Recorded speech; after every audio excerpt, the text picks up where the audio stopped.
और आप देखते हैं कि कल जो व्यक्ति आपको आदर्श लग रहा था, अगले ही दिन उस व्यक्ति ने आत्महत्या कर ली। बहुत दिन से उसके जीवन में कुछ गलत चल रहा था और आप उस व्यक्ति को आदर्श समझे बैठे हैं। धन संपदा भी अर्जित करनी है, लेकिन सफलता की परिभाषा को ठीक रखते हुए कि सम्यक भोग और अति भोग, इन दोनों में एक अंतर बनाना है आपको।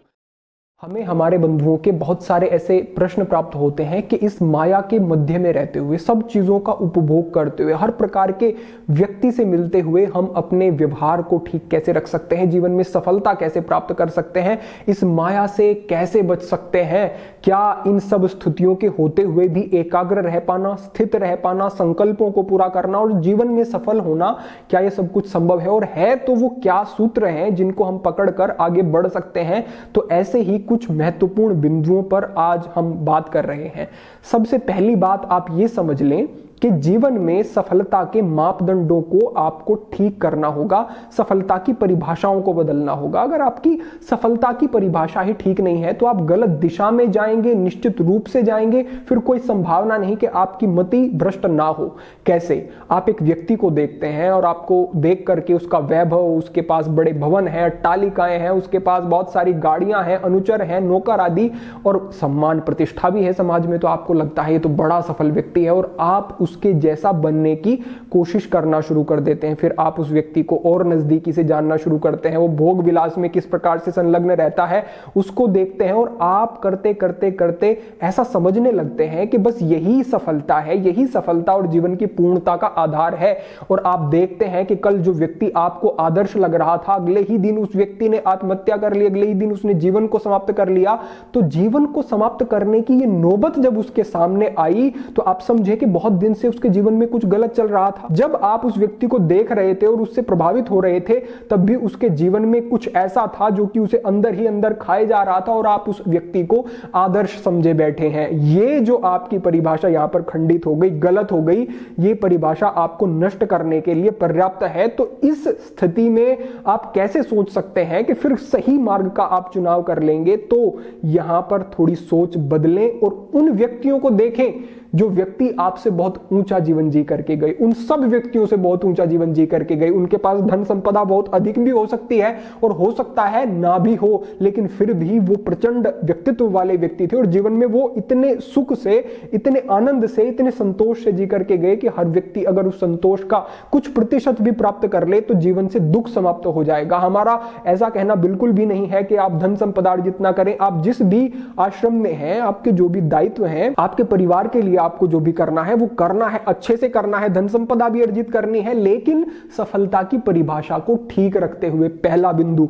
इससे आगे बढ़ते हुए हमारे शास्त्रों में स्पष्ट रूप से कहा गया है कि सम्यक भोग और अति भोग, इन दोनों में एक अंतर बनाना है आपको। भोग से कष्ट नहीं आएंगे अगर वो सम्यक हो। वो सारी चीजें जो आप प्रयोग करते हैं, जब वो आपके लिए सुविधा का कारण बनती हैं तो ठीक है, लेकिन जब वो आपके लिए व्यसन का, दिखावे का या फिर भार बन जाए आपके जीवन पे कि ये मेरे पास है तो ठीक है, अगर मुझसे छिन गया तो बड़ा कष्ट हो जाएगा, अति भोग, आप अति भोग में पड़ जाएंगे, कष्ट शुरू हो जाएगा। जिस प्रकार से एक बहुत अच्छा खाद्य पदार्थ भी है जो खाने में बहुत अच्छा है, उसके अंदर प्राण बहुत अधिक है, वो सीधा फल है, सब्जियां हैं, वो पकाया भी नहीं आपने, अगर ऐसा भोजन भी आप खाएंगे और खाते ही जाएंगे तो एक सीमा है उसकी भी, उसके बाद वो भी आपके पाचन को भी खराब कर देगा, आपके शरीर में विषाक्तता भी पैदा हो जाएगी उसकी, क्योंकि अति भोग हो गया। सम्यक था जब तक, तब तक वो प्राण ऊर्जा को बढ़ाने वाला था, आपके अंदर ओजस को बढ़ाने वाला था, लेकिन जब उसकी मात्रा का बोध खो दिया आपने, जहर हो जाएगा आपके लिए।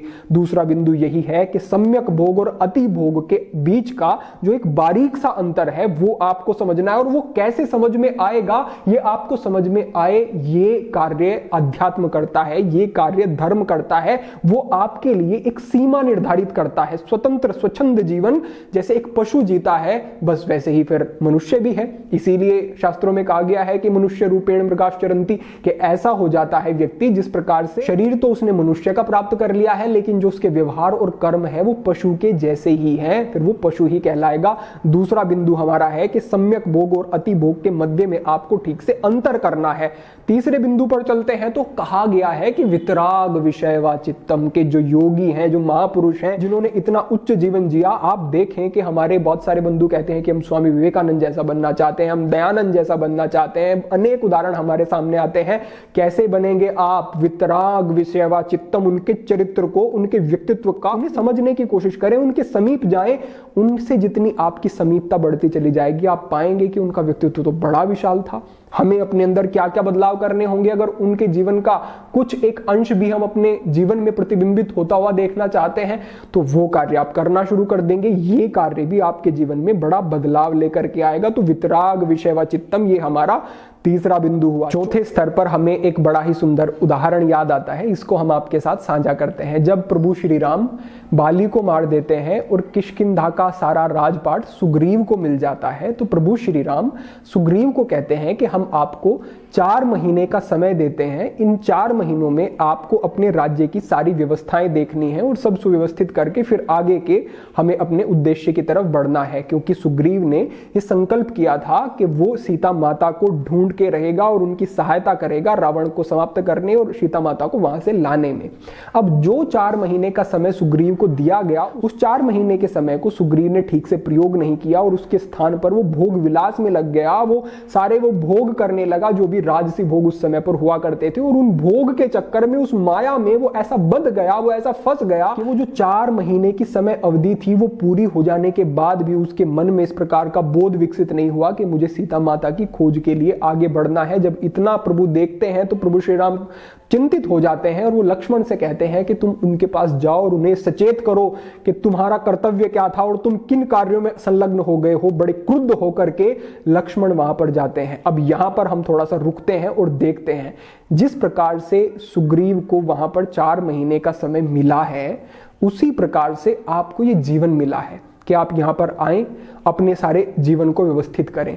इसीलिए हमारे धर्म में ब्रह्मचर्य आश्रम, गृहस्थ आश्रम और फिर वानप्रस्थ आदि का विधान किया गया है कि पहले कुछ सीख लो, फिर अपने जो कर्तव्य हैं, सामाजिक कर्तव्य हैं, गृहस्थ व्यक्ति के कर्तव्य हैं, उनको पूरा कर लो। लेकिन अंत में उस चौथे पड़ाव की तरफ भी ध्यान रखना है। जो 4 महीने का चौथा पड़ाव है वो है कि अब सब कुछ छोड़ के सीता माता की खोज में लग जाओ, जैसे सुग्रीव के लिए था। इसी प्रकार से सब कुछ छोड़ के अब उस ईश्वर की खोज में लग जाओ, उनकी तरफ आगे बढ़ना शुरू कर दो। ये जीवन की सफलता है। अब यहां पर सुग्रीव ने जब उस संकल्प को भुला दिया तो लक्ष्मण क्रुद्ध होकर के आते हैं और उन्हें कहते हैं कि मैं तुम्हारे जीवन को भी नष्ट कर सकता हूं अगर तुमने अब विलंब किया, और अब तुमने अपनी प्रतिज्ञा की, जो तुमने संकल्प किया है, उसे अगर याद नहीं रखा तो बड़ा परिणाम भारी होगा। इसी प्रकार से, जिस प्रकार से लक्ष्मण उन्हें वहां पर सीख दे रहे हैं, इसी प्रकार से हमारे जीवन में धर्म है। धर्म हमें सचेत करता है, सजग करता है कि व्यक्ति का पतन हो जाएगा अगर वो अपने सिद्धांतों से हट जाएगा और उस प्रभु की कृपाओं को ना देखते हुए वो अपने जो दायित्व हैं उनको पूरा करने के स्थान पर इस माया में फंस जाएगा, लिप्त हो जाएगा। नष्ट होना फिर निश्चित है। तो यहां पर जो ये चौथा पड़ाव है, पहले आप ब्रह्मचर्य आश्रम में है, अगर पढ़ रहे हैं, हमारे विद्यार्थी हैं, एकाग्रता पूर्वक पढ़ो। अगर आगे बढ़ते हुए गृहस्थ आश्रम में जाते हैं तो वहां पर भी किसी प्रकार की कमी ना हो, आपके परिवार को, किसी भी व्यक्ति को किसी प्रकार का अभाव ना देखना पड़े। इतना सक्षम बना लो अपने आप को कि आप भूपटल पर कुछ अपना नाम भी अंकित कर सको और जीवन में कुछ विशाल सुंदर कर सको।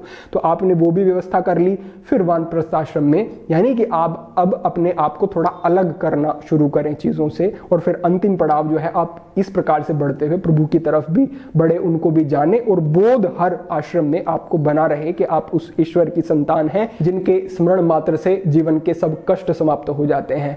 तो अगर इस तरह से आप देखेंगे तो माया के मध्य में रहते हुए माया से मुक्त रहा जा सकता है।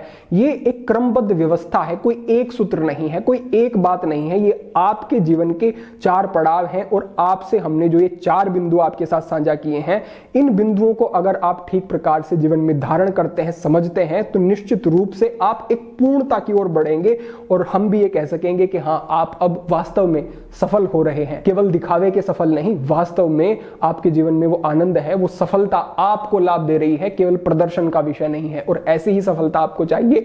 इन विषयों पर अगर आप ध्यान देते हैं, अगर आप समझते हैं, तो मुझे बड़ी ही प्रसन्नता होगी और लगेगा कि हमारे जो ये प्रयत्न हैं ये सार्थक हो रहे हैं, सही दिशा में जा रहे हैं।